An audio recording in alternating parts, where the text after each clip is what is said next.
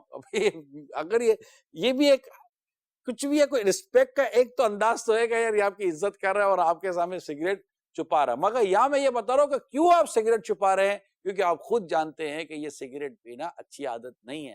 مسجد میں کون سگریٹ پیتا ہے؟ بلکہ اب تو ایئرپورٹ پہ جاؤ نا, یہ بھی کمال ہے, تماشا ہے. یہ سگریٹ والوں کے لیے بڑی عبرت کی بات بیان کر رہا ہوں. ابھی آپ سگریٹ, یہ جو آپ ایئرپورٹ پہ جائیں تو بڑے بڑے ایئرپورٹس پر اس وقت اسموکنگ کے ایریاز الگ بنائے ہوئے ہیں. سگریٹ پینی ہے اندر چلے جاؤ, ادھر سگریٹ پینے کی اجازت نہیں ہے, کیونکہ آپ کی وجہ سے لوگوں کی صحت برباد ہوگی. الگ ان کے کاؤنٹ, ان کے کیبینیں الگ بنی ہوئی ہیں, کیبینوں میں جا کے سگریٹ پیو.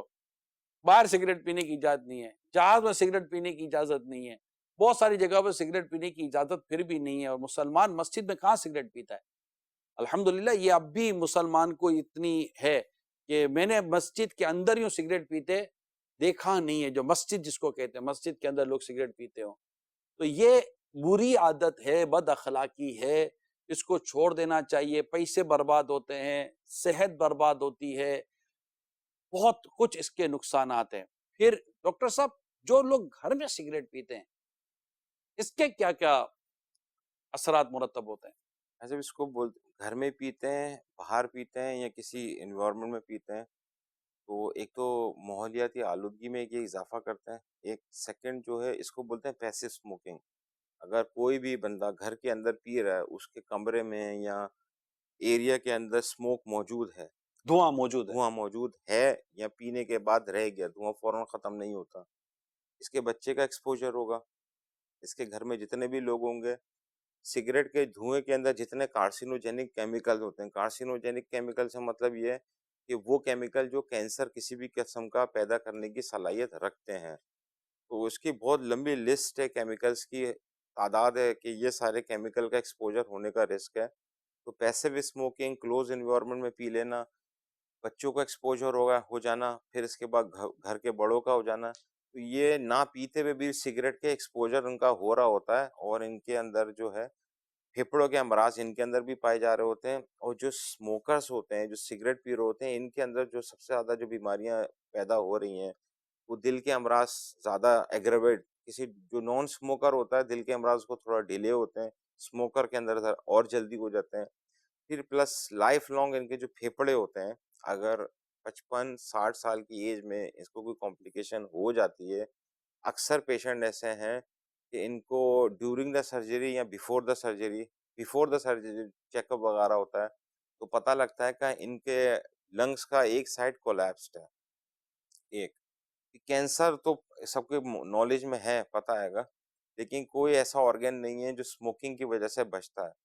لیکن ایک کینسر ایسا ہے جس کو بولتے ہیں پینکریاٹک کینسر, لبلبے کا کینسر. یہ وہ کینسر ہے جو صرف زیادہ تر اسموکنگ کی وجہ سے ہوتا ہے, اور اس کا ہال مارک سمٹم یہ ہے کہ اس کی علامتیں آپ کو پتہ نہیں لگ رہی ہوتی ہیں.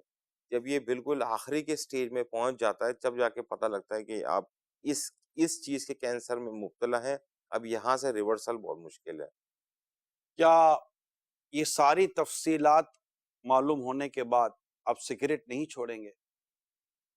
اپنے لیے, اپنی فیملی کے لیے, اپنی معاشی ترقی کے لیے, جتنے روپے کی آپ سگریٹ پی جاتے ہیں, اگر اتنے روپے آپ راہ خدا میں صدقہ کر دیں تو آپ بتائیے کہ یہ آپ کے لیے دنیا اور آخرت میں کس قدر کام آنے والا معاملہ ہوگا.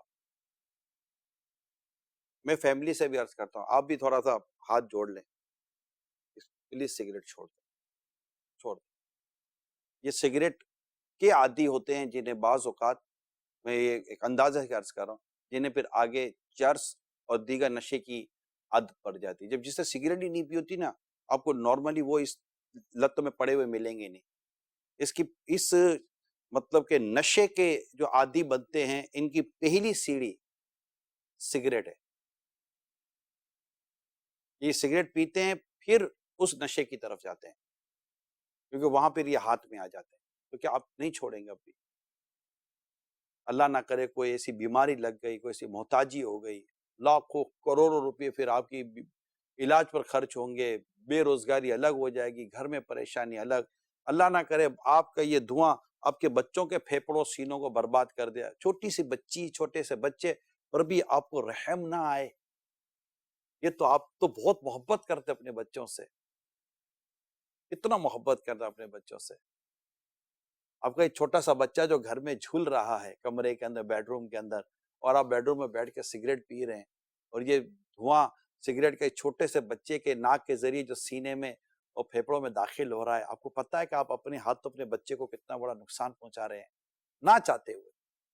اس طرح باہر آفس کے اندر لوگوں میں بیٹھتے ہوئے کیوں کرتے ہیں ایسا؟ نہ کریں پلیز، چھوڑ دیں. میں نے 20 سال پرانے اسموکر سگریٹ پینے والوں کو 1 شاٹ اسموکنگ چھوڑتے دیکھا ہے. میں آئی وٹنس ہوں. کیونکہ طلب تو ہوتی ہوگی، انہوں نے بھی چھوڑا. مجھے پرسنلی تو پتہ ہی نہیں ہے کہ سگریٹ پیتے کیسے ہیں، نہ سگریٹ کا ٹوبیکو ایکسپیرینس ہے ہی نہیں، اللہ کا شکر ہے. نہ کبھی سگریٹ پی ہے، نہ کبھی اپنے کو آتی بھی نہیں ہے، نہ کبھی تمباکو کا تجربہ ہے ہم کو.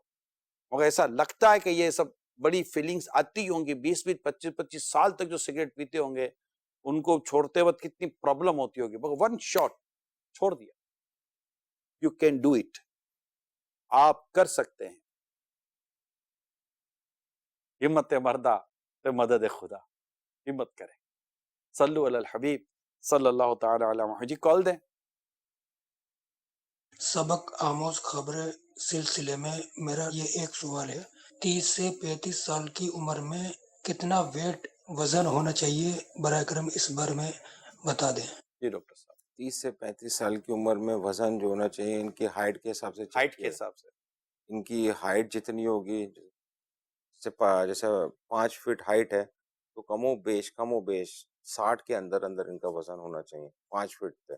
اور 5 فٹ سے انچ میں اوپر زیادہ ہے تو اس کے حساب سے پر انچ پر کے جی، پر انچ پر 1 kg. یہ ایوریج ہے. آپ اپنا ہائٹ دیکھ لیں، اپنی قد دیکھ لیں، آپ کا قد کتنے فٹ کا ہے. انچز پر دیکھ لیں کہ جتنے انچ کا آپ کا قد ہے per inch 1 kg 1 kilo gram, اس کے حساب سے انشاءاللہ آپ اس کا حساب بنا سکتے ہیں. صلو علی الحبیب صلی اللہ تعالی علی محمد. ایک بڑا معاملہ یہ سامنے آتا ہے، آئی تھنک اس کو شاید کہیں گے کہ صحت یا ہیلتھ کے تعلق سے آئی تھنک اوور کانشیس کہیں گے. بہت زیادہ آدمی صحت کے تعلق سے سوچ رہا ہوتا ہے اور یہ بھی بسا اوقات انسان کو بیماری کی طرف لے جاتا ہے. آئیے ایک رپورٹ سنتے ہیں.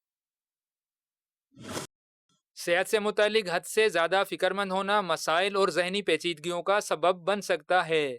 صحت کے متعلق فکر مند ہونا اچھی بات ہے. انسان کو اپنے اندر آنے والی علامات کو سنجیدگی سے لینا چاہیے، لیکن ایک حد سے زیادہ فکر اور اندیشے آپ کو مزید مسائل اور بیماریوں میں مبتلا کر سکتے ہیں. ہمارے ذہنوں میں صحت سے متعلق آنے والا ہر خیال اور سوچ ضروری نہیں کہ سچ اور حقیقت ہو. لوگ معمولی سی علامات کو بھی بڑی بیماری سے جوڑ کر فکر مند ہو جاتے ہیں، جس سے ان کے ذہن پر دباؤ پڑتا ہے اور وہ ڈپریشن، ہائی بلڈ پریشر اور دل کے امراض کا شکار ہو سکتے ہیں. بعض افراد کسی اور کی بیماری یا علامات کے متعلق جان کر اپنے اندر ان علامات کو تلاش کرنا شروع کر دیتے ہیں. پھر ایسے افراد بعض اوقات بیجا ادویات اور سپلیمنٹ کا از خود استعمال شروع کر دیتے ہیں، جس کے سائیڈ ایفیکٹس ان کو ذہنی مسائل یا کسی مرض میں مبتلا کرنے کا سبب بن سکتے ہیں. اس طرح کی صورتحال میں کیسے پتہ لگایا جائے، بیماری اور گمان میں کیسے فرق کیا جائے؟ تو اس کے لیے کسی بھی علامت کی خود سے تشخیص کرنے کے بجائے ڈاکٹر سے مشورہ کیا جائے اور درست چیک اپ کروایا جائے. مختلف بیماریوں کی علامات ایک جیسی ہوتی ہیں، جس کے سبب غلط فہمی کا شکار نہیں ہونا چاہیے، کیونکہ معمولی فرق کے ساتھ مرض کچھ کا کچھ ہوتا ہے. اچھا سوچیں، اچھا کریں، اچھے کی امید رکھیں.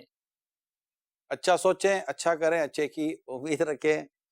ہمارے ساتھ ڈاکٹر زیرک بھی ہیں. انشاءاللہ اس پروگرام میں ہم ان سے کچھ رائے لیں گے جو اس وقت آپ نے رپورٹ دیکھی ہے، اور ڈاکٹر سلمان بھی ہمارے ساتھی ہیں. میں نے جن ڈاکٹروں سے اس معاملے میں جو معلومات حاصل کی ہے وہ یہ کہتے ہیں کہ بار بار بلڈ پریشر چیک نہ کیا جائے. ایک بہت ہی ریئر سچویشن میں جب ڈاکٹر کی طرف سے آپ کو ریکمنڈیشن ہو، سجیشن ہو یا آپ اتنی دیر کے بعد بلڈ پریشر چیک کریں تو وہ ایک ڈیو ٹو ڈیزیز پرابلم کی وجہ سے ہے.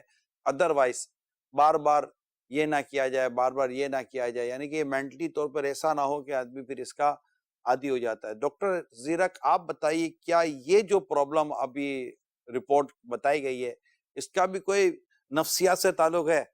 اب تو یہ نا کہ اب جو بھی کچھ ہو جائے نا، زیادہ بخار بھی آتا ہے تو لوگ نفسیاتی ڈاکٹر کے پاس چلے جاتے ہیں. آپ لوگوں نے بھی کام بھی ٹھیک ٹھاک، آپ نفسیاتی ڈاکٹر والے ہو نہیں، آپ لوگوں نے بھی لوگوں کی نفسیات کے ساتھ ٹھیک ٹھاک کام تو کیا ہوا ہے.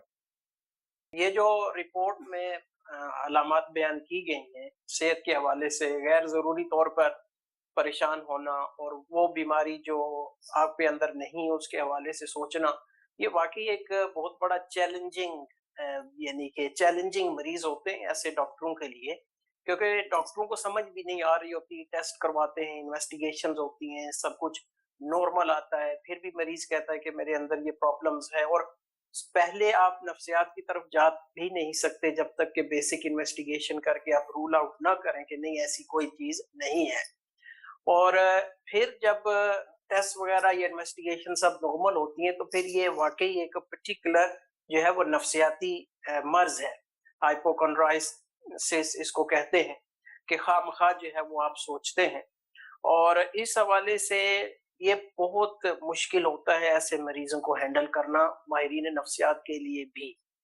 اور اس کا جیسے رپورٹ میں بھی مینشن کیا گیا تھا کہ ہر وقت وری کرنے کے حوالے سے ہماری باڈی جو بھی ہماری تھوٹس ہوتی ہیں، منفی تھوٹس ہو گئی یا پریشانی ہو گئی یا انگزائٹی جس کو بولتے ہیں، تو یہ ہمارے جسم کے اندر ہارمونز اور کیمیکل ریلیز کرتی ہے جس کو ہم سٹریس ہارمونز کہتے ہیں، ایڈرینلن وغیرہ، نور ایڈرینلن۔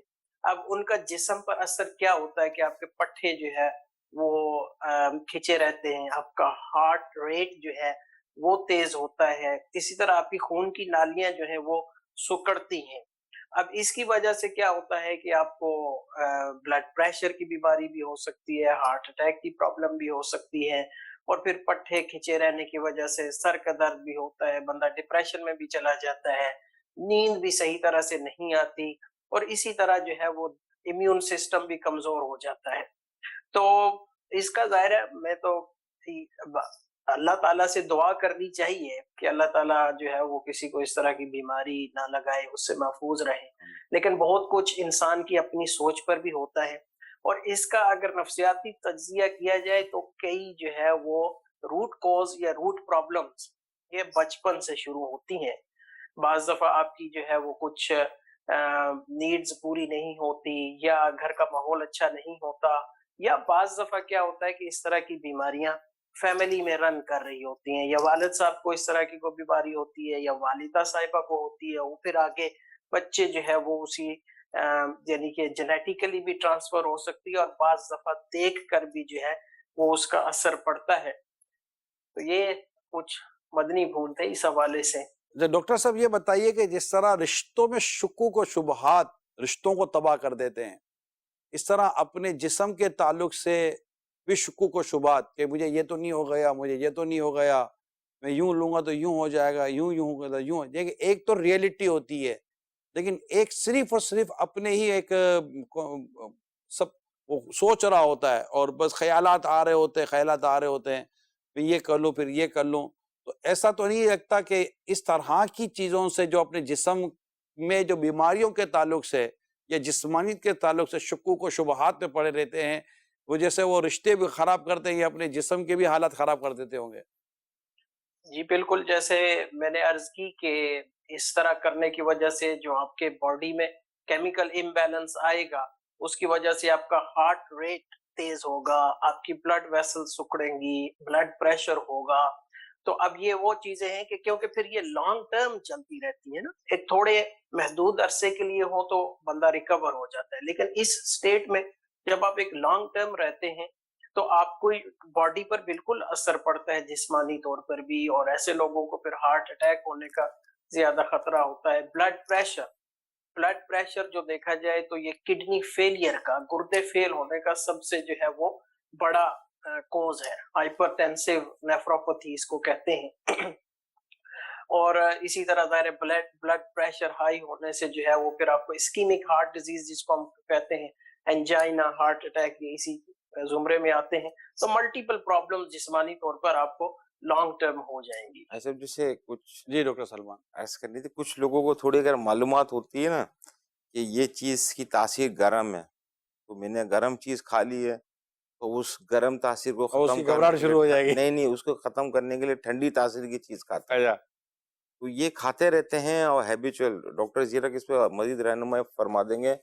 فیمیل کے اندر باڈی ڈسمورفک ڈس آرڈر جو ہے وہ کتنا کامن ہے، کہ مطلب ہر وقت یہ اپنے لے کے جو تشویش میں رہتے ہیں کہ وزن بڑھ گیا ہے، موٹاپا ہو گیا ہے، اس کو بیلنس میں رہنا ہے، تو ڈائٹ اور پھر بنج موٹاپے ایٹنگ. سے تو مرد ہو یا عورت ہو بچنا چاہیے. نہیں، اور یہ ایک body میں یہی disorder- عرض کر رہا ہوں کہ وزن کے تعلق سے بندے کو احتیاطی تدابیر ہی رکھنی چاہیے، لیکن اپنے آپ کا اپنا وزن کم کرنے کے چکر میں کمزوریاں پال لینا، پھر بون ڈیزیز کی طرف چلے جانا، بیک پین کی طرف چلے جانا، اس طرح مطلب بہت سارے آنکھیں کمزور ہو جاتی ہیں، دماغ کمزور ہو جاتا ہے، سوچنے کی صلاحیتیں کمزور ہو جاتی ہیں، پھر احساس کمتری الگ پیدا ہونا شروع ہو جاتی ہے، پھر کبھی چہرہ دیکھ کر وہ پریشان ہوگی کہ میرا چہرہ صحیح نہیں ہے تو میری آنکھ صحیح نہیں ہے، میرا چشمہ صحیح نہیں ہے، میرا قد صحیح نہیں ہے تو میرا یوں صحیح نہیں ہے تو میرا یہ صحیح نہیں ہے، میں یہ لے لوں میں وہ لے لوں. 10 آدمی سے مشورہ کریں گی، اور اس میں پھر وہ اتنی مطلب کہ اس میں غیر ضروری، ایک ہوتی ہے کہ بعض چیزیں ضروری ہوتی ہیں، غیر ضروری چیزوں میں پڑھ کر اپنے جسم کا اپنی صحت کا جو ستیہ ناش کیا جاتا ہے. اور پھر جو ویکنیس یہ لڑکیاں یا آج کل کے ڈاکٹر صاحب جو کہتے ہیں، میں نے بھی سنا تھا کہ پھر وہ کمزوریوں کا شکار ہو جاتی ہیں، پھر اسپیشلی آفٹر میرج، شادی کے بعد، اور پھر اس کے بعد جب پریگننسی ہو جائے، اس کے بعد اگر بچے ہوں تو اس کے بعد جو ان کے میڈیکل ایشوز کھڑے ہو جاتے ہیں، یہ شاید آج اس وقت ان لڑکیوں کا ان بچوں کا شاید اس کا اندازہ نہیں ہے. وہ صرف لگتا ہے صرف کسی فیشن یا کسی مطلب گلیمرائز کلچر کے نام پر اپنے آپ کو بہت زیادہ پریشانی میں مبتلا کر رہی ہیں، اور اس کی وجہ سے ایسا نہ ہو کہ انہیں آگے جا کر تکلیف ہو جائے. موٹاپے سے بالکل بچنا ہے، اوبیسٹی سے بالکل بچنا ہے، اس طرح کی دیگر بیماریوں سے بالکل بچنا ہے، لیکن ان بیماریوں سے بچنے کے چکر میں ذہنی مریض بھی تو نہیں نہ بن جانا. کچھ کہیں گے ڈاکٹر زیرک؟ جی، اس حوالے سے بالکل جو آج کل کا دور چل رہا ہے، میڈیا ہو، سوشل میڈیا ہو، اس میں جو ایک نارمل امیج کے حوالے سے کیا جاتا ہے کہ بھئی مردوں کا یہ نارمل امیج ہے اور عورتوں کا یہ نارمل امیج ہے. سب سے پہلے تو میں یہ کہوں گا کہ وہ نارمل بھی اب نارمل ہے جو بالخصوص عورتوں کے حوالے سے امیج کریٹ کیا جاتا ہے، وہ نارمل نہیں ہے. میڈیکل پوائنٹ آف ویو سے آپ کے جیسے آپ کی ڈسکشن چل رہی تھی کہ ہائٹ کے حساب سے ویٹ ہونا چاہیے، وہ ہماری باڈی کے تمام سسٹمز کو مینٹین رکھنے کے لیے بہت ضروری ہوتا ہے. اب جو عورتیں انڈر ویٹ ہوتی ہیں ان میں ہارمون امبیلنس آتا ہے، تو اس حوالے سے جو ہے وہ پریگننسی کے حوالے سے کمپلیکیشنز ہوتی ہیں. تو بہرحال وہ جو میڈیا کے ذریعے یہ جو ایک امیج اب نارمل امیج کریٹ کیا جا رہا ہے، اس کا آج کل بہت پریشر ہے، اور لڑکیاں اس کا زیادہ پریشر لیتی ہیں اور اپنی باڈی کے حوالے سے اوور کانشیس ہو جاتی ہیں، پھر ڈائٹنگ، ایکسیسو ڈائٹنگ کی طرف چلی جاتی ہیں، اور ایکسیسو ڈائٹنگ کی وجہ سے جو ہے ان کے جسم میں سوڈیم اور پوٹاسیم ہو گیا، اسی طرح جو ہے وہ دیگر جو منرلز ہوتے ہیں ان کی تعداد میں جو ہے وہ نارمل سے وہ ایب نارمل ہو جاتے ہیں، اور اس کا کافی لانگ ٹرم ایفیکٹ بھی ہوتا ہے. احتیاطی باتوں پر عمل کرنے کے اللہ تعالیٰ توفیق عطا فرمائے. صلو علی الحبیب صلی اللہ تعالی علی محمد. کالز دیں. نگران شورا کے جو یہ الگ الگ ٹاپک ہوتے ہیں سبق آموز سلسلے میں، اس سے کافی سیکھ حاصل ہوتی ہے. عرض یہ تھی حضور کہ ایک گھر میں کوئی شخص سگریٹ پی رہا ہوتا ہے اور کوئی لڑکی ان کے ہاں آتی ہے شادی ہو کر، اب وہ روکے ٹوکے تو اس پر ماحول درست نہیں ہوتا گھر کا، تو اس پر کس طرح سمجھایا جائے گھر کے بڑوں کو جو کہ بچوں کے سامنے سگریٹ یا بیڑی وغیرہ پیتے ہیں؟ برائے کرم ہماری رہنمائی فرمائیں اور ہمارے بڑوں کو بھی سمجھائیں. جزاک اللہ خیرہ. آمین بھیا کو. ایک گھر کے بڑو سمجھ جاؤ نا، پروگرام دیکھنے کے بعد اس طرح کی چیزیں ہونے کے بعد ہو سکتا ہے گھر میں کئیوں کو پریشانی ہو گیا اور یار آپ چھوڑو، لیکن دیکھیں مارا ماری کر کے نہ چھڑوائیں، کیونکہ اگر اس کو ٹینشن دیں گے نا تو ایک کی دو پیے گا. یہ سنا ان کا یہ بھی بڑا پرابلم ہوتا ہے، یہ ٹینشن میں زیادہ پیتے، پتہ نہیں کیا پرابلم ہے، حالانکہ یہ زیادہ اس کو زیادہ پینے سے زیادہ ٹینشن ہونا چاہیے کیونکہ بیماری بڑھ سکتی ہے. تو اللہ خیر فرمائے، اللہ آسانی فرمائے. بڑے چھوڑیں گے تو انشاءاللہ چھوٹے بھی چھوڑیں گے. اب بڑے بولے کہ میں نہ چھوڑوں، میں پیوں، میں سب کچھ کروں اور میں اپنے بچوں کو سمجھاؤں کہ تم نہ کرو، تو ٹھیک ہے، بچوں کو واقعی نہیں کرنا چاہیے. دیکھیں اگر کسی میں بھی، چاہے وہ بڑے ہوں، پہلے بڑے ہوں، اگر وہ عادت اچھی نہیں ہے، غلط ہے، غیر شرعی ہے، غیر اخلاقی، اس کو اختیار تو نہیں نہ کیا جائے گا. یہ تو کوئی دلیل ہی نہیں ہے، ایویڈنس ہی نہیں ہے جناب وہ کرتا تو میں کیوں نہیں کروں. وہ یہ تو آپ بولے گے یار وہ نماز پڑھتا ہے، وہ نیکی کرتا ہے تو اس طرف ہمارا یہ کبھی جملہ نہیں تو یار وہ تہجد پڑھتا ہے میں کیوں نہ پڑھوں. یہ اچھی بات ہے. وہ نماز بعد جماعت پڑھتا ہے میں کیوں نہ پڑھوں, وہ پہلی صف میں نماز پڑھتا ہے میں کیوں نہ پڑھوں. تو یہ اچھی بات ہے, اس طرح جائیں انشاءاللہ فائدہ ہوگا. تو بڑوں کو چاہیے کہ وہ اپنی عادتوں کو اچھا رکھیں, تو انشاءاللہ چھوٹے ان عادتوں کو اختیار کریں گے اللہ نے چاہا.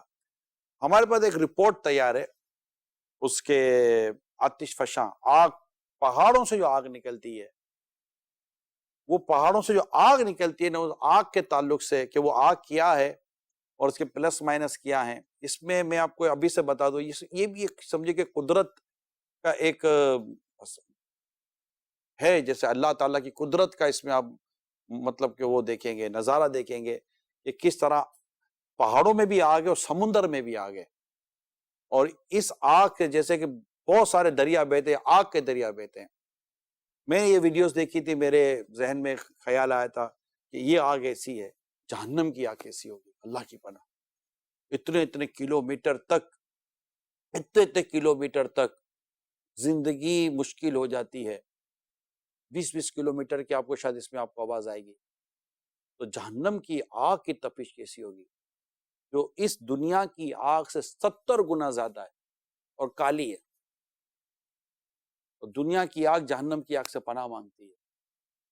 تو یہ دنیا کی یہ جو پہاڑوں سے نکلنے والی جو آگ ہے, اور یہ آگ کا جو لاوا ہے, یہ کیا ہوتا ہے, آتش فشاں کے تعلق سے ایک رپورٹ دیکھتے ہیں. آتش فشاں کیا ہے؟ آتش فشاں سے مراد ایسے پہاڑ ہیں جن میں مختلف اقسام کی گیسز اور سطح پر گرم مادہ یعنی لاوا موجود ہوتا ہے. ایک آتش فشاں میں 15 سطح ہوتی ہیں جن میں لاوا سب سے نچلی سطح پر ہوتا ہے. آتش فشاں کی 3 اقسام ہوتی ہیں, زندہ یا متحرک آتش فشاں, خاموش آتش فشاں جو کافی عرصے کے بعد متحرک ہوتا ہے, اور نمبر 3 مردہ آتش فشاں جو پہلے کسی زمانے میں متحرک تھا. آتش فشاں کے ارد گرد کا 20 کلومیٹر حصہ خطرناک ہوتا ہے, یعنی آتش فشاں کے پھٹنے کی صورت میں یہ حصہ اور اس کی آبادی اس کی تباہ کاری کا شکار ہو سکتی ہیں. آتش فشاں پھٹنے کی صورت میں نہ صرف لاوا نکلتا ہے بلکہ اس میں گیس اور راکھ بھی نکلتی ہے. اکثر آتش فشاں زمین کی پلیٹوں کے درمیان واقع ہوتے ہیں. دنیا میں اس وقت قریب 1900 آتش فشاں پہاڑ ہیں جو کسی نہ کسی طریقے سے متحرک ہیں.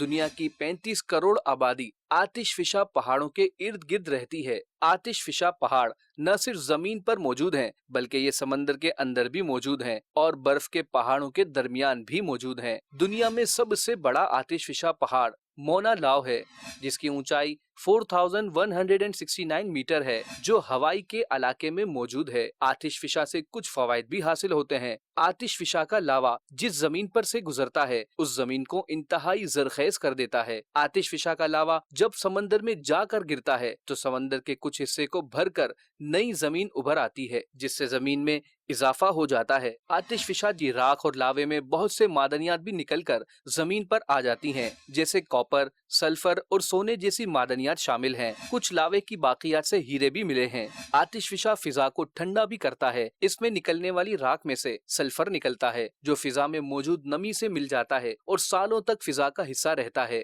جس سے اس علاقے کا درجہ حرارت کم ہو جاتا ہے. اس کے اندر سے نکلنے والی بھاپ میں جیو تھرمل انرجی ہوتی ہے جس سے بجلی بنائی جا سکتی ہے. دنیا میں 20 ممالک اس انرجی سے بجلی بنا رہے ہیں. امریکہ اس سے سب سے زیادہ 1.5 گیگا واٹ بجلی پیدا کر رہا ہے. پاکستان میں بھی 7 آتش فشاں موجود ہیں. ان میں سے کوئی بھی متحرک نہیں.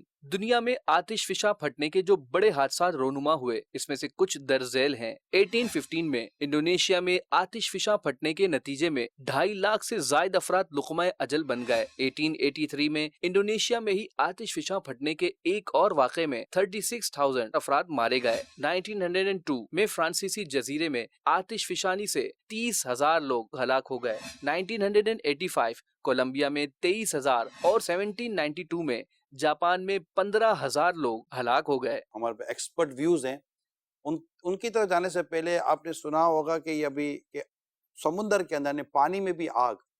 میں نے جب یہ رپورٹ کا یہ حصہ سنا تھا تو میرے ذہن میں سورہ یاسین شریف کی ایک آیت آئی تھی. میں وہ آیت آپ کو بیان کرتا ہوں انشاءاللہ تعالی. یہ سورہ یاسین کی میں ہے آیت نمبر 80 کہ اللہ کریم نے ارشاد فرمایا الذی جعل لکم من الشجر الاخضر نارا, جس نے تمہارے لیے سبز درخت سے آگ پیدا کی.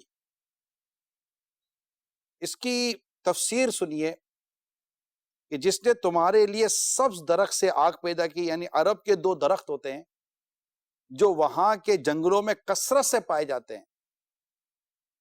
ان کی خاصیت یہ ہے کہ جب ان کی سبز شاخ، گرین برانچ آف ٹری، شاخ کہتے ہیں برانچ آف ٹری کو، جب ان کی سبز شاخیں کاٹ کر ایک دوسرے پر رگڑی جائیں تو ان سے آگ نکلتی ہے.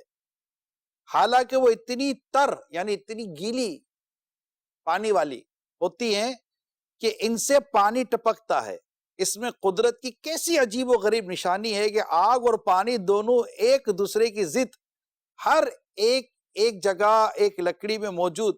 نہ پانی آگ کو بجھائے نہ آگ لکڑی کو جلائے. جس قادر مطلق کی یہ حکمت ہے، وہ اگر ایک بدن پر موت کے بعد زندگی وارد کرے تو اس کی قدرت سے کیا عجیب. اور اس کو ناممکن کہنا، آثار قدرت دیکھ کر جاہلانہ اور سرکشی والا انکار کرنا ہے. یہ سب تفسیر صراط و جنان سے میں نے آپ کو پڑھ کر سنایا. تو یہ بس اللہ تعالیٰ کی قدرت ہے. اور یہ دیکھیے کہ کس طرح مطلب کہ جس طرح سمندر بہتا ہے اس طرح آگ بھی بہتی ہے. کیا منظر ہے یہ. اور اس سے بھی ملنے والی معدنیات، اس سے بھی ملنے والے ایسی چیزیں جو انسان کو فائدہ دیتے ہیں اور جو نقصان کے پہلو وہ بھی ہیں. ہمارے پاس ایکسپرٹ ویوز ہیں، آئیے دیکھتے ہیں. میرا نام ڈاکٹر گلریز حامد ہے. میں کراچی یونیورسٹی میں ایڈجنکٹ پروفیسر کی حیثیت سے پڑھا رہا ہوں جیولوجی ڈپارٹمنٹ میں. میرا ڈپارٹمنٹ جو ہے جیولوجی یعنی کہ شعبہ ارضیات. آتی فشاں کو ہم لوگ والکینوز بھی کہتے ہیں. وہ کون سی پلیٹ ہے جب وہ ٹکرائیں گی تو والکینوز بنتی ہے؟ ایک اوشینک پلیٹ، ایک کانٹیننٹل. جب اوشینک پلیٹ کانٹیننٹل پلیٹ سے ٹکراتی ہے تو یہ کیا ہوتی ہے کہ یہ اس کے نیچے ٹکرا کے چلی جاتی ہے. اس کو ہم لوگ سبڈکشن کہتے ہیں. اور اس کی وجہ سے زمین کی طرف یہ آتی فشاں پہاڑ رونما ہوتے ہیں. اللہ ہم سب کو عافیت عافیت عافیت عطا کرے. دنیا کی آگ سے بھی اللہ ہماری حفاظت فرمائے، جہنم کی آگ سے بھی اللہ ہماری حفاظت فرمائے. اللہم اجرنی من النار، اللہم اجرنی من النار، اللہم اجرنی من النار. صلو علی الحبیب صلی اللہ تعالی علی محمد. اب آئیے آپ کو لے کر چلتا ہوں میں ایک بہت ہی اہم بات ہے. صفائی ستھرائی کو اسلام و دین پسند کرتا ہے. ہمیں صفائی ستھرائی کے ساتھ ساتھ ایک نظام اور ایک طریقہ کار کے مطابق اپنے گھر کو رکھنا چاہیے. بعض لوگ بڑی بے ترتیبی کے ساتھ خود کو رکھتے ہیں. ان کے گھروں میں جاؤ تو چیزیں بے ترتیب ہوتی ہیں، کوئی کہاں پڑی ہے کوئی کہاں پڑی ہے چیز. تو گھروں کا جو ماحول ہے نا، اس کو ہوم انوائرمنٹ کہتے ہیں. یہ آپ کی میری صحت، سوچ پر بڑا اثر ڈالتا ہے. یہ کیا چیز ہے؟ آئیے پہلے اس کی رپورٹ، پھر انشاءاللہ ڈاکٹر صاحب کی بھی ہم رائے سنتے ہیں. گھر کے اندر کا ماحول گھر کے باہر آپ کی عکاسی کرتا ہے. تحقیق: گھر کے اندر کا ماحول گھر کے باہر آپ کے رویوں کی عکاسی کرتا ہے. 2000 افراد سے کیے گئے سروے میں یہ بات سامنے آئی ہے کہ 39% افراد کی شخصیت پر ان کے گھر کے اندر کا ماحول اثر انداز ہوتا ہے، جس کی وجہ سے ان کے جذبات اور کیفیت بھی متاثر ہوتی ہے. لوگوں کی ایک تعداد گھر میں چیزیں پھیلی ہوئی دیکھ کر غصے کا شکار ہو جاتی ہے اور ان کا موڈ خراب ہو جاتا ہے. 52% لوگ صاف ستھرے گھر کی وجہ سے مثبت جذبات کے حامل ہوتے ہیں، جبکہ 55% افراد گھر کے اندر خوشبو سے مثبت رویے کی طرف مائل ہو جاتے ہیں. سروے کے دوران ہر 4 میں سے ایک نے بتایا کہ گھر کا ماحول اچھا ہونا ان پر بہت مثبت اثر ڈالتا ہے، جبکہ گھر کے اندرونی رویوں اور عادات کا اثر ہماری ذہنی کیفیت کو باہر بھی اسی انداز میں ظاہر کرتا ہے. 78% افراد کی اپنے گھر میں ایک سی ہی روٹین ہوتی ہے جس سے وہ خود کو آرام میں محسوس کرتے ہیں. اسی طرح گھر کا رنگ و روغن بھی طبیعت میں اطمینان کا باعث بنتا ہے. 45% افراد اپنے آرام کی جگہ اور آس پاس کا ماحول صاف ستھرا اور سمیٹا ہوا دیکھنا پسند کرتے ہیں. تو یہ جو ماحول ہے گھر کا، چیزیں ترتیب کے ساتھ ہونی چاہیے. کہ جیسے کہ ہم اپنے اس پورے نظام کو دیکھیں، ترتیب کو دیکھیں، اس سے بھی لوگوں کی سوچ اور نفسیات کا پتہ چلتا ہے. بعض لوگ اتنے بے ترتیب لوگ ہوتے ہیں اور ان کو اتنا اس میں ان کی تربیت کی کمی ہوتی ہے کہ جب ان کی کوئی ٹیبل پہ جیسے کہ قلم بھی ڈھونڈے گے نا تو یہ نہیں پتا میری قلم کدھر چلی گئی، ادھر تو رکھی تھی ادھر تو رکھی تھی. یہ بڑا عجیب ہوتا ہے. تو اسی طرح اپنے گھر کے اندر چیزیں بکھری ہوئی ہوتی ہیں، تو کچن میں چیزیں بکھری ہوئی ہوتی ہیں. صاف صفائی نام کی کئیوں جگہ تو وہ بہت برا حال ہوتا ہے، میں کیا عرض کروں. اچھا جس طرح گھر کا حال برا ہوتا ہے نا، اور جیسے اس کے اثرات مرتب ہوتے ہیں، اس کی طرح بعض کی کاروں کا حال بھی برا ہوتا ہے. اس کی کار نہیں ہوتی، باقاعدہ چلتا پھرتا آفس ہوتا ہے. جب بعض کی کاروں کے اندر تو شاید لگتا ہے ہفتہ 10 دن 15 مہینے تک صفائی نہیں ہو رہی ہوتی، گندگی، صحت خراب، بیماریاں، پریشانیاں، بدبو. اچھا سمجھ نہیں آتی کہ ان کو وہ اس سے خوف کیوں نہیں ہو رہی ہوتی. تو اللہ کرے کہ ہم صفائی ستھرائی اور اس طرح کی چیزوں کو مینیج کرنے میں بھی کامیاب ہو جائے. کاروں کے تعلق سے بھی ہمارے پر ایک رپورٹ ہے، آئیے کار کے تعلق سے سنتے ہیں. گاڑی کوئی بھی ہو، نئی پرانی، پاکستانی یا جاپانی، اسے متواتر دیکھ بھال کی ضرورت ہوتی ہے. دن بھر سڑکوں پر سینکڑوں گاڑیاں چلتی دکھائی دیتی ہیں، کچھ ایک دم صاف ستھری چمکتی ہوئی تو کچھ ایسی کہ لگتا ہے کہ ان کے پرزے ابھی الگ ہو کر سڑک پر بکھر جائیں گے. ان گاڑیوں میں بیٹھنا تو درکنار، ان کے قریب سے گزرنے پر بھی ڈر لگتا ہے کہ کہیں گاڑی یا اس کا کوئی پرزہ ٹوٹ کر آپ سے ٹکرا ہی نہ جائے. گاڑیوں کی فٹنس کے حوالے سے کیے گئے ایک سروے میں پتہ چلا ہے کہ 33% لوگوں کی گاڑیوں میں کچرا پڑا رہ جاتا ہے، جس میں کافی کے کپ، جوسز کے ڈبے، کھانے کی اشیاء کے ذرات وغیرہ شامل ہیں، جس کے باعث گاڑی کے اندر ناپسندیدہ بو اور جراثیم پیدا ہو جاتے ہیں جو صحت کے لیے نقصان دہ ہوتے ہیں. گاڑی بھی انسان کا اثاثہ ہے اور بعض گاڑیاں تو بہت زیادہ قیمتی ہوتی ہیں، اس لیے ان کی دیکھ بھال بھی ضروری ہوتی ہے. بعض لوگ کئی مہینوں تک گاڑی کی سروس و صفائی نہیں کرواتے، اس طرح ان کی گاڑیاں اندر اور باہر سے گندی ہو جاتی ہیں. پھر اکثر باہر گھومتے ہوئے لوگ گاڑی میں ہی کھانے پینے کی اشیاء منگوا کر کھاتے ہیں اور بچے خصوصاً گاڑی میں کھانے پینے کی اشیاء گرا دیتے ہیں. اس طرح گاڑی میں آلودگی جمع ہوتی رہتی ہے. اس کے علاوہ اگر گاڑی کو دھلوایا نہیں جاتا تو مٹی اور گرد وغیرہ سے اس کی باڈی میں بہت جلد زنگ لگ جاتا ہے. اس کے ساتھ ساتھ اگر گاڑی کا آئل، ریڈیئیٹر کا پانی اور بیٹری کی دیکھ بھال نہ رکھی جائے تو اس کا انجن جلد خراب ہو سکتا ہے. واضح ہے کہ گاڑی کو سڑک پر لانے کے لیے ایک فٹنس سرٹیفکیٹ درکار ہوتا ہے جو ہر بار مقررہ مدت بعد گاڑی کا مکمل معائنہ کرنے کے بعد جاری کیا جاتا ہے. اس لیے گاڑی کے side mirror, head lights, indicator اور دیگر چیزوں کا ٹھیک ہونا ضروری ہے. اس میں آپ کی بھی حادثات وغیرہ سے حفاظت رہتی ہے. بعضوں کی طبیعت ہوتی ہے کہ وہ اپنی چیزوں کی حفاظت نہیں کر سکتے، اس کو ضائع کر دیتے ہیں. چھتوں پر پڑی ہوئی چیزیں پڑی ہوئی ہوتی ہیں، دھوپ لگ رہی ہے، بارش کی وجہ سے، ہواؤں کی وجہ سے، یعنی ان کو گرد و غبار لگ رہا ہوتا ہے، چیزیں برباد ہو رہی ہوتی ہیں. بچوں کی چیزیں ہوتی ہیں، سائیکل ہوتی ہیں، موٹر سائیکلیں وہ اس طرح کی بیٹری والی ہوتی ہیں، اس طرح اور بھی چیزیں ہوتی ہیں جو ضائع ہو رہی ہوتی ہیں. میں نے امیل سنت کو، میرے پیر و مرشد کو اس معاملے میں بھی تربیت دیتے ہوئے سنا کہ یہ چیزیں بھی ضائع کرنے کی اجازت تھوڑی ملے گی، اجازت تو نہیں ملے گی. اور اگر یہ ضائع کرنا، جس کو تضییع مال کہتے ہیں، اسراف اگر بنتا ہے جن چیزوں کا، تو یہ تو حرام ہو جائے گا. تو اپنی چیزوں کی حفاظت کرنا بھی سیکھیں، چیزیں برباد کرنے کے لیے نہیں ہیں. جو لوگ اس طرح کی چیزوں کی نگہداشت نہیں کرتے، پھر وہ اپنی اشیاء سے اور اپنے سامان سے ہاتھ دھو بیٹھتے ہیں، تنگی ہو جاتی ہے، پریشانی ہو جاتی ہے، تو بہت سارے مسائل کا ان کو سامنا کرنا پڑتا. تو آپ بھی اپنے ارد گرد دیکھیں کہ کیا چیزیں آپ کو دیکھنی ہے، کرنی ہے. صاف صفائی ستھرائی، چھت پہ جائیں تو چھت صاف ستھری ہو، کچن میں جائیں صاف ستھرا ہو، گاڑی میں صاف ستھری ہو، موٹر سائیکل صاف ستھری ہو. صاف ستھرا رکھیں، ڈسپلن کے ساتھ رہیں، نظم و ضبط کے ساتھ رہیں، چیزیں اپنی جگہ پر ہوں. تولیہ اٹھایا تو وہیں پھینک دیا، تو جناب صابن اٹھایا تو وہ بیسن کے اندر ہی وہ صابن پڑا ہوا ہے، اس کو کوئی صحیح کرنے والا نہیں ہے. کنگھی بال بناتے تو کنگھی دھونے کی بھی فرصت نہیں، کنگھی بھی گندگی، کنگھی میں بھی گندگی ہوتی ہے. بھئی آپ بال بنا رہے ہیں تو کنگھی کو بھی تو دھونا سیکھیں. تو یہ چیزوں کو صاف ستھرا رکھنا، چیز اپنی جگہ پر رکھنا. گھر کے اندر، صحن کے اندر دیکھیں کچرا پڑا ہوا ہے، گندگی پڑی ہوئی ہے، اس کو اٹھا لیں.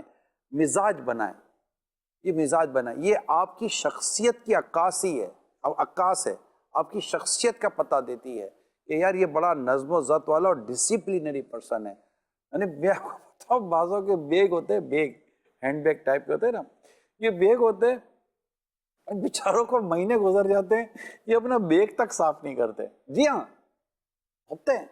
بریف کیس یوز تو شاید کم ہوتا ہے، تو بہت ساری چیزیں موبائل میں آ گئی ہیں، لیکن ہوتا ہے بعضوں کا اتنے بڑے بڑے بیگ ہوتے ہیں، اس میں ڈاکیومنٹ، کاغذات وغیرہ وغیرہ، کاپی، ڈائری، لیپ ٹاپ. بعضوں کو تو میں نے دیکھا لیپ ٹاپ بھی خراب ہو رہے ہوتے ہیں، وہ میلے ہو رہے ہوتے ہیں، گندے ہو رہے ہوتے ہیں، موبائل خراب ہو رہے ہوتے ہیں. اچھا یقین مانے بعضوں کے چشمے خراب ہو رہے ہوتے ہیں. یہ چشمہ پہنتے ہیں تب بھی ان کو سمجھ نہیں پڑتی کہ چشمہ صاف کرنا ہے. کمال کے لوگ ہوتے ہیں یار، کمال کے لوگ ہوتے ہیں. اللہ میں عقل سلیم عطا کرے اور طبیعت پہ نظافت پیدا کرے. طبیعت میں صفائی ستھرائی پیدا کریں, چیزوں کو مینیج ڈسپلن کے ساتھ رکھیں, فائلیں کہاں رکھنی ہے, پینڈنگز فائلیں کہاں رکھنی ہے, جو کام ہو گیا وہ پیپر کہاں رکھنے ہیں, جو کرنا ہے وہ چیزیں کہاں رکھنی ہے وغیرہ, وہ سارا ایک نظام بنا کر رکھیں. انشاءاللہ اس سے آپ کی سوچ پر, آپ کی سمجھ پر, آپ کی صحت پر ایک بہترین اثر پڑے گا. آئیے ڈاکٹر صاحب کے ویوز لیتے ہیں. میرا نام شعیب احمد ہے اور میں گزشتہ 31 سالوں سے بحیثیت ماہر نفسیات اپنی خدمات سر انجام دے رہا ہوں. آج میں ایک بہت اہم اور ایک منفرد موضوع پہ بات کرنے کے لیے آپ کے درمیان موجود ہوں. آج کا جو موضوع ہے وہ خاص موضوع ہے, اس کا نام یہ ہے کہ گھر کے ماحول کے اندر بے ترتیبی اور بد نظمی. یہ بات عام طور میں دیکھنے پہ آئی ہے کہ وہ لوگ جو کہ ایک بد نظمی کے گھر والے میں اور ایک بے ترتیبی کے ماحول میں رہنے کے عادی ہو جاتے ہیں, ان کی طبیعت کے اندر ایک خاص قسم کا چڑچڑاپن, طبیعت میں غصہ اور جھنجھلاہٹ پیدا ہو جاتی ہے. یہ چڑچڑاپن اور یہ غصہ جو ہوتا ہے وہ انسان کو اداسی, مایوسی, گھبراہٹ, بے چینی کی طرف مائل کر دیتی ہے. 52% وہ لوگ جو کہ ایک خوشگوار ماحول میں رہنے کے عادی ہوتے ہیں اور ایک ایسے ماحول میں رہنے کے عادی ہوتے ہیں جو کہ ویل آرگنائزڈ ہوتا ہے, تو ان لوگوں کے اندر چڑچڑاہٹ, غصہ, مایوسی اور اداسی کم دیکھی جاتی ہے. ایسے گھرانے, ایسا ماحول جن کے گھروں میں چیزیں بے ترتیب رکھی جاتی ہیں, بے ترتیب طریقے سے پھیلی ہوئی ہوتی ہیں, ایسے انسان جو اپنے گھر کے کمروں کو, اپنے صحن کو, اپنے گھر کے ماحول کو بے ترتیبی کے ساتھ رکھنے کے عادی ہو جاتے ہیں, تو ان کی کوگنیشنز یعنی سوچنے, سمجھنے اور مسائل کو حل کرنے کی جو صلاحیتیں ہوتی ہیں وہ متاثر ہونے لگتی. وہ گھرانے, وہ لوگ جو کہ ایک ترتیب وار گھرانے کے اندر قدم رکھے ہوا ہوتا ہے, اس میں وہ جنم لیتے ہیں, ایک آرگنائز ماحول کے اندر جنم لیتے ہیں, تو ان کی شخصیت کے اندر ایک اسٹیبلٹی نظر آتی ہے, ان کی پروڈکٹیوٹی میں ہمیں ایک اچھاپن نظر آتا ہے, ان کے اخلاق میں ہمیں ایک اچھاپن نظر آتا ہے. وقتاً فوقتاً مختلف قسم کی ریسرچ کی گئی جس سے یہ دیکھا گیا کہ وہ کون لوگ ہیں جن کی طبیعت میں بہت چڑچڑاپن ہے, غصہ ہے, اداسی ہے اور مایوسی نظر آ رہی ہے. جب ان کے گھروں کے سروے کیے گئے تو دیکھنے میں یہ آیا کہ ان کے گھروں کے ماحول کے اندر خاص قسم کی ایک بے ترتیبی اور بد نظمی دیکھنے میں آئی ہے. گھر کا جو ماحول ہوتا ہے انسان کی شخصیت پہ ایک گہرا اثر ڈالتا ہے. وہ لوگ جو کہ اپنی چیزیں بے ترتیبی کے ساتھ رکھتے ہیں, بد نظامی کے ساتھ چلتے ہیں, ڈس آرگنائز طریقے سے چلتے ہیں, تو اکثر بیشتر ان لوگوں میں جو انفرادی تبدیلیاں نظر آتی ہیں ان میں جو سب سے اہم چیزیں ہیں وہ یہ ہے کہ سب سے پہلے ان کی سلیپ میں بگاڑ پیدا ہوتا ہے, یعنی ان کے سونے کے عمل میں بگاڑ پیدا ہوتا ہے. پھر ان کے بھوک کے عمل میں بگاڑ پیدا ہوتا ہے. اس کے ساتھ وہ جہاں پہ کام کرتے ہیں, وہ طالب علم جہاں پہ پڑھتے ہیں, تو ان کی ارتکاز میں کمی آ جاتی ہے, ان کی کنسنٹریشن میں کمی آ جاتی ہے. آپس کی جو ریلیشن شپس ہیں, یعنی اگر ہسبینڈ اور وائف کی ریلیشن شپ ہے تو اس کے اندر بھی فرق پڑتا ہے.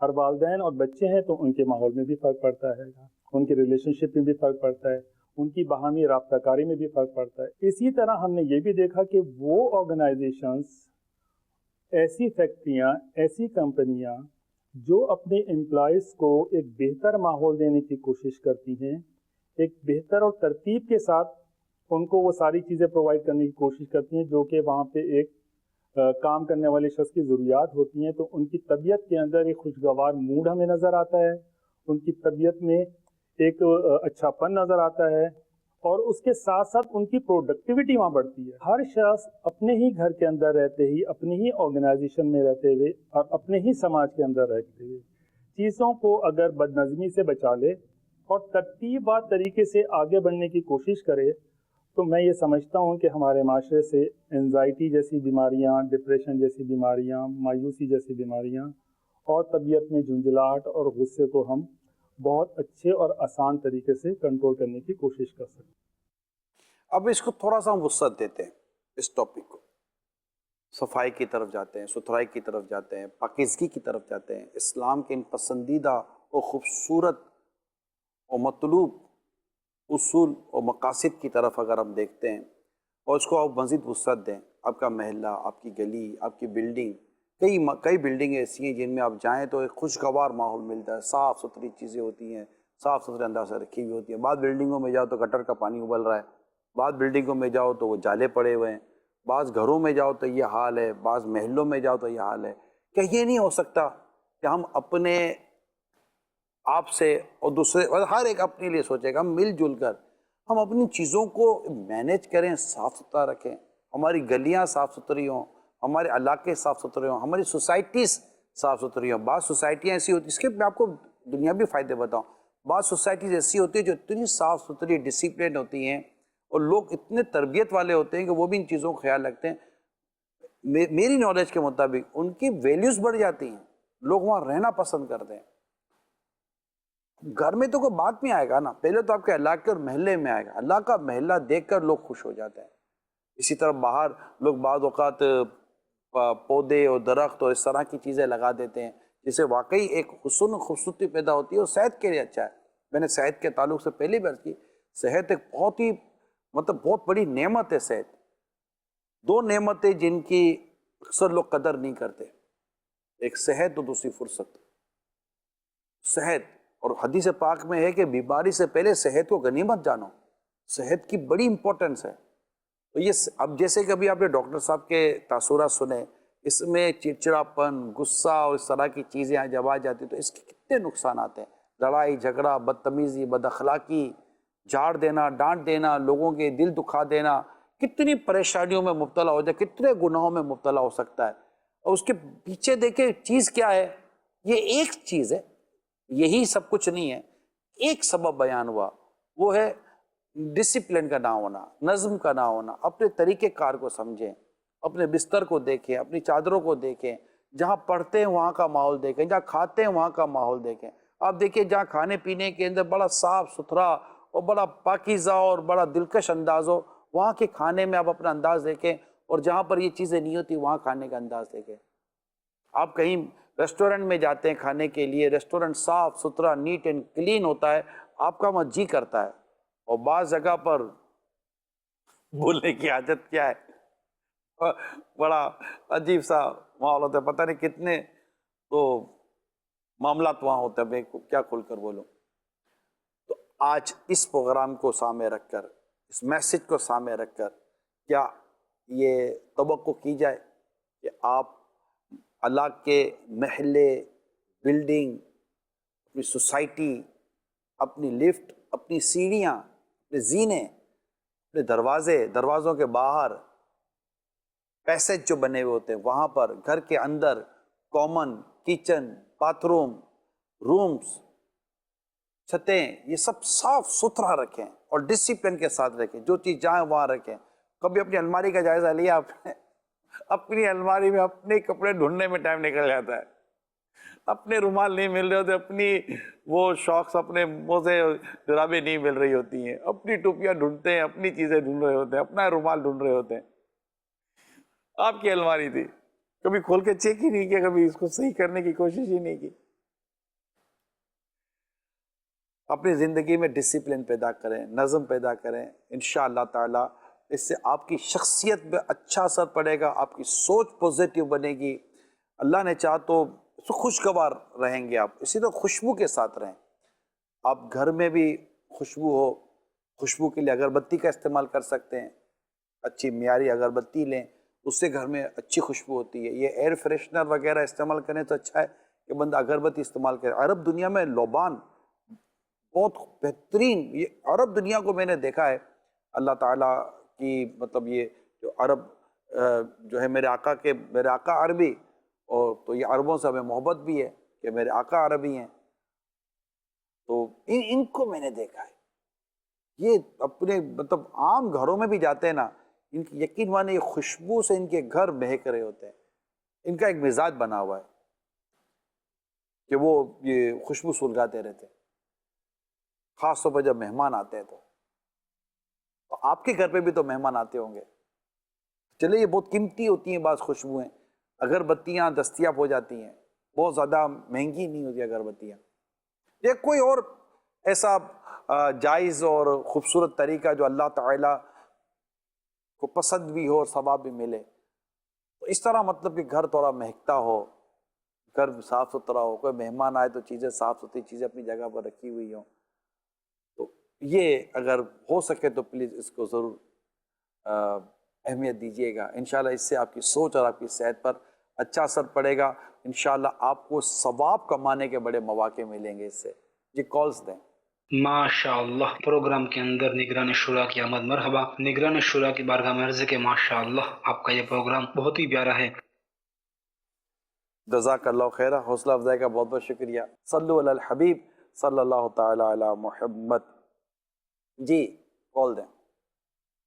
پیارے پیارے نگران شورا، امیر اہل سنت کے منظور نظر، ان کی بارگاہ میں عرض حضور، میں بڑی کوشش کرتا ہوں کہ میرے چھوٹے بھائی بہن اور دیگر گھر والے یہ اپنے سامان اور دیگر جو گھر کے معاملات ہوتے ہیں، کھانے پینے کے، برتن رکھنے کے، یہ سارے معاملات، اس کو یہ کس طرح سے درست طریقے سے کرنے والے بن جائیں. میں کیا طریقہ اختیار کروں؟ آپ میری مدد فرمائے، مہربانی ہوگی.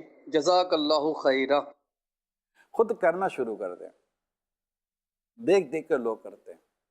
میں آپ کو اس کی اگزامپل دوں. آپ کے گھر مہمان آئے، آپ نیچے سیڑھی پر گئے، مہمان کو لائے، یا باہر نکلے مہمان کو لائے. گھر کا ایک حصہ ہوتا ہے جہاں چپل اتارنے ہوتے ہیں. یعنی آپ کے گھر کا ایک انداز ہے یا گھر کا ایک وہ بنا ہوا ہے کہ بھائی گھر میں ہم چپل نہیں پہنتے، ٹھیک ہے، اور یہ شاید اکثریت کا ایسا ہی نظام ہے. اب مہمان آپ کے ساتھ ہے. مہمان کو کہنے کے بجائے کہ جوتے یہاں اتار دیں، چپل یہاں اتار دیں، آپ خود چپل اتار دیں. آپ کو دیکھ کر مہمان چپل اتار دے گا. یہ پریکٹس کی بات کر رہا ہوں میں آپ کو، مشاہدے کی بات کر رہا ہوں، تجربے کی بات کر رہا ہوں. بولنے کی ضرورت نہیں پڑتی. آپ اتارے، وہ اتار دے گا. تو اس طرح گھر کے اندر بھی ہوتا ہے کہ آپ کرنا شروع کر دیں. صرف کہنے سے نہیں ہوتا. بعض وقت ہوتا ہے بڑے بھائی بہن ہوتے ہیں، وہ بس وہ یہ کر لو یہ کر لے، تو تھوڑا چھوٹوں کو بھی بازوں کا چیڑ سی ہو جاتی ہے، بیٹے بیٹے حکم چلاتے رہتے ہیں. تو آپ کا جذبہ تو مجھے اچھا لگ رہا ہے، اور مجھے لگتا ہے کہ آپ کوشش کرتے ہوں گے، وہ خود بھی کرتے ہوں گے. مجھے آپ کی باتوں سے ایسا لگا، لیکن میں نے آپ کے سوال کے ضمن میں کچھ عرض کرنے کی کوشش کی ہے. تو خود کریں اور کہتے بھی رہیں، غصہ نہ کریں، ڈانٹے نہیں، جھاڑے نہیں، نرمی پیار اور محبت سے کریں. اور کبھی ایسا تفہیم کا سمجھانے کا ہو تو کسی اور حصے میں کر لیا جائے، یار کچھ مل جل کر کر لیا کریں. بعضوں کی طبیعت ہوتی ہے یار نہیں کرتے، سچی نہیں کرتے. میں نے ایک واقعہ پڑھا، کچھ دوست گئے، اب اس میں ایک تھا ایسا ہی، اس کو کہا جائے یہ کرو یار تم لوگ کر لو، یار یہ کرو یار تم لوگ کر لو، یار بھائی یار بستر لگا دے، یار تم لوگ لگا لو، یار میں اب کہاں بستر لگانے بیٹھوں گا. اچھا یار یہ تھوڑا سا وہ کھانا پکانا ہے، گئے تھے چکر لگانے کے لیے. تو میں چولہا وولہا نہیں گرم کرتا، مجھے ڈر لگتا ہے. اچھا بھائی ہم کر لیتے ہیں. اچھا بھائی برتن ہی رکھ دے چولہے کے اوپر. ابھی اتنا سا کام میرے سے لے رہے ہو یار، برتن بھی میں ہی رکھوں یار. اچھا بھائی سبزی کاٹ دے، بھائی چاقو واقو کا کام میں سے نہیں ہوگا یہاں، یہ سبزی میں نہیں کاٹ سکتا. اچھا یہ بھی نہیں کرے گا. اچھا کھانا، اب بھیا جا کے دورا تو وہ پتیلے کے اندر چمچ ہی ہلا دے. اتنے سے کام تو میرے کو نہیں نہ بولو یار کہ میں جا کے چمچ ہلا دوں. کھانا تیار ہو گیا، دسترخوان لگ گیا، بھائی کھانا کھا لے. اچھا اتنا بولتے ہو تو ایک کام تو مجھے کر ہی لینا چاہیے، آؤ آگے کھانا کھا لے. تو ایسا سے واسطہ پڑتا رہتا ہے. گھر میں بھی کوئی ایسا آدمی رہتا ہو ٹھیک ہے، اس کے لیے تو میں تیار ہوں، وہ کیا کام نہیں ہوتا میرے سے. تو گھر کے کام مل جل کر کرنے چاہیے. چیزیں ہم شروع سے پڑھتے چلے آ رہے ہیں، جو چیز جہاں سے اٹھائیں وہاں رکھیں. ہمارے کیا پرابلم ہے؟ کینچی اٹھائی کہیں اور رکھ دی، نیل کٹر اٹھایا کہیں اور رکھ دیا، اچھا برش کہیں اور رکھ دیا، مسواک کہیں اور رکھ دی، فلاں چیز کہیں اور رکھ دی، کنگھی ڈھونڈتے رہو، چارجر کہیں اور رکھ دیا. وہ گھر میں چیخو پکا چارجر کدھر چلا گیا. آج کل تو یہ اگر یہ چارجر نہ ملے، موبائل کی بیٹری کی اپنی بیٹری چلی گئی، یہ موبائل کا آخری دانہ رہ گیا، اپنے سارے دانے چلے گئے. ایسا حال ہو جاتا ہے. تو چیزیں اپنی جگہ رکھنے کی عادت پیدا کریں. اول تو کوشش کریں کہ اپنی چیزیں خود ہی بنا لیں. بہت چھوٹی چھوٹی سی چیزیں ہوتی ہیں، اپنے استعمال کی چیزیں اپنے پاس رکھیں. چھوٹا چھوٹا پرس بنا لیں، کوئی دراز رکھ لیں، باکس لے لیں. سنت باکس بھی ماشاءاللہ ہمارے ہاں دعوت اسلامی میں بڑا اس کو لیا گیا ہے الحمدللہ. تو بعض مبلغین عاشقان صحابہ اور اہل بیت اس کا رکھتے بھی اپنے سیران سنت وغیرہ. اس چیز سے سوئی دھاگا ہے، بٹن ہیں، اور بہت ساری چیزیں چھوٹی چھوٹی سی ہوتی ہیں. اگر تھوڑا سا چھوٹا سا باکس بنا کر رکھ بھی لیں گے، اچھا میں نے رکھ لیا اور میرے گھر کا کوئی آدمی لے کر چلا گیا، اب میں ڈھونڈتا رہوں، اچھا وہ لے کر چلا گیا تو وہ گیا. تو یہ نہیں ہونا چاہیے. اگر آپ کر رہے ہیں، لے رہے ہیں، تو انڈرسٹینڈنگ کریں، اجازت وغیرہ کا حساب کتاب رکھیں اور پھر وہ چیز استعمال کر کے وہیں رکھ دیں. یہ میری درخواست ہے آپ سے. انشاءاللہ اس سے آپ کے گھر کا ماحول بھی اچھا رہے گا اور آپ کی محبتوں میں بہت مدینہ مدینہ ہو جائے گا. جی کال دیں. ماشاء اللہ، مرحبا. سلسلہ سبق آموز خبریں میں نگران شورا کی آمد. مرحبا یا سیدی. بہت پیارا مدنی پھول ہے کہ یقیناً ہم نے ایسے معاملات سے بچنا ہے جو قبر و آخرت کے معاملات میں ہمارے لیے رکاوٹ یا پریشانی کا باعث نہ بنے. میں آپ کا شکریہ ادا کرتا ہوں، آپ نے حوصلہ افزائی کی. آپ کو رپورٹ دکھاتا ہوں. جو رپورٹ کیا ہے اس کو دیکھیے اور دیکھیے کہ یہ بھی اللہ تعالیٰ کی قدرت ہے. یہ ایک مخلوق ہے، چونٹی. یہ چونٹی اپنے کام اور ایک دوسرے کی مدد کیسے کرتی ہے، اس میں اتنا زبردست لیسن اور سبق ہے. ٹیم ورک، تنظیم سے وابستہ، اداروں سے وابستہ، گھروں میں رہنے والے، اللہ کے میلوں میں رہنے والے، اے عاشقان رسول، اس رپورٹ کو دیکھیے اور دیکھیے کہ جب یہ جانور، یہ حیوان، یہ چونٹی اس طرح ایک دوسرے کا خیال رکھتے ہیں اور اتنی مینیج ہے ان کا انداز، تو ہمارا کردار کیسا ہونا چاہیے. آئیے دیکھتے ہیں. چونٹیاں اپنی ذمہ داریاں بانٹ کر کام کرتی ہیں، آپس میں جڑ کر ایک دوسرے کو گرنے سے بچاتی ہیں. تحقیق: چونٹیاں شاندار سماجی جاندار ہیں. یہ اپنی ذمہ داریاں بانٹ کر کام کرتی ہیں. یہ یکجان ہو کر غذا کو ذخیرہ گاہ تک پہنچانے کے لیے سپلائی چین بناتی ہیں اور گھر سازی میں ایک دوسرے کی مدد کرتی ہیں. اب ایک نئی تحقیق میں معلوم ہوا ہے کہ ان میں فوجی چونٹیاں بھی ہوتی ہیں جو مل کر ایک طرح کی مچان بناتی ہیں تاکہ لڑکھڑاتی چونٹیوں کو گرنے سے بچایا جا سکے. ماہرین نے ایسی صورتحال بنائی جس میں زاویہ 20 سے 90 درجے کا تھا اور چونٹیوں کے لیے بہت مشکل ثابت ہوا. اس صورتحال میں چونٹیوں نے ایک دوسرے کو اس طرح پکڑا کہ ایک جھولا نما جالا بن گیا. یہ لامحالہ ان چونٹیوں کو بچانے کے لیے بنایا گیا جو لڑکھڑا کر گر سکتی تھیں. چونٹیوں کا یہ نظم و ضبط ان کے لیے اپنی ذمہ داریاں ادا کرنے میں معاونت اور آسانی پیدا کرتا ہے. ٹانگیں کھینچنے کے بجائے ہاتھ دے کر سہارا دینے کی عادت پیدا کیجیے. اجازت دیجیے. صلو علی الحبیب صلی اللہ تعالی علی محمد. اے قارئ